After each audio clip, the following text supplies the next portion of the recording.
বাজার থেকে একবার একটা মাছ আনতে শুরু করলে কন্টিনিউ এটা কয়েকবার আনবে। তো আমরা মানুষ হচ্ছি কম, কয়েকবার যদি একই মাছ আনে একই ধরনের রান্না করে দিলে সবাই খেতে বিরক্ত হয়ে যায়, আমার নিজের কাছেও ভালো লাগে না।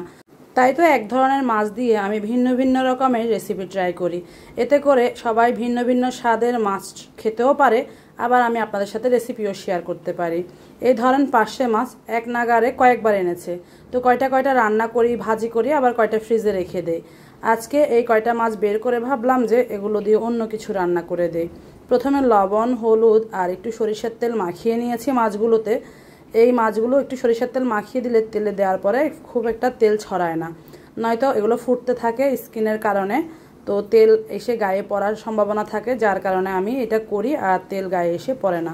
সরিষার তেল গরম করে হলুদ লবণ মেখে রাখা মাছগুলো দিয়ে দিয়েছি। তারপরে এক পাশ যখন হয়ে গিয়েছে উল্টে দিয়ে অপর পাশটাও 3 মিনিটের মতো ভেজে নিয়ে তুলে নিচ্ছি। একদম শক্ত করে ফেলতে হবে না। শিলপাটায় আমি কাঁচামরিচ, সরিষা আর লবণ নিয়ে নিয়েছি, সেগুলো বেটে নিব।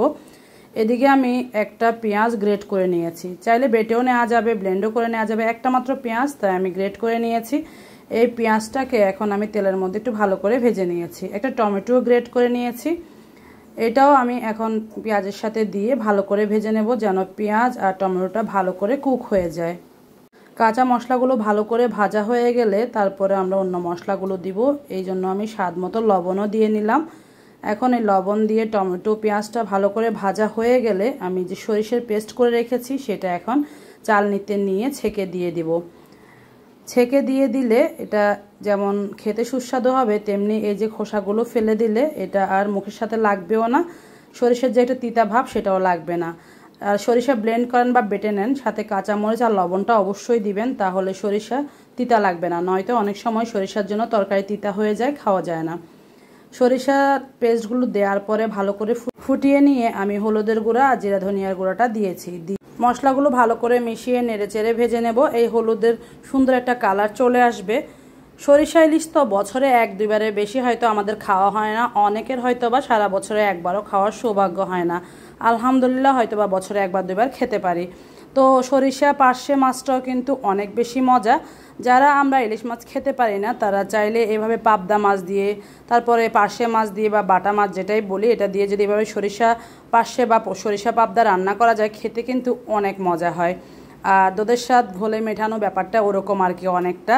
তো যাই হোক, সামান্য একটু পানি দিয়ে মশলাটা ভালো করে কষিয়ে নিয়েছি। ঝালের জন্য 1 চা চামচ লাল মরিচের গুঁড়োও দিয়ে নিয়েছি, সেটাও ভালো করে ভেজে নিয়ে তারপরে যখন মশলাটা কষে গিয়েছে আমি ভেজে রাখা মাছগুলো দিয়ে দিয়েছি। অল্প কয়টা মাছ দিয়ে আজকে রেসিপিটা করেছি যেন এক বেলাতে শেষ হয়ে যায়। এইগুলো বাসি হলে আবার খেতে ভালো লাগে না। তারপরে আমি উল্টে পাল্টে দিচ্ছি। এক পাশ যখন হয়ে গিয়েছে তখন উল্টে দিচ্ছি, মাছগুলোর মধ্যে যেন ভালো করে মশলা প্রবেশ করে। এই মাছ কিন্তু অনেক নরম মাছ, একটু আলতো হাতে উল্টাতে হয়, না হলে ভেঙে যায়। দেখতেই পাচ্ছেন আমার 2-1টা মাছের কিন্তু মাথা অলরেডি ভেঙে গিয়েছে। তো মাছগুলো তরতাজা হলে যেভাবে রান্না করি সেভাবে মজা হয়।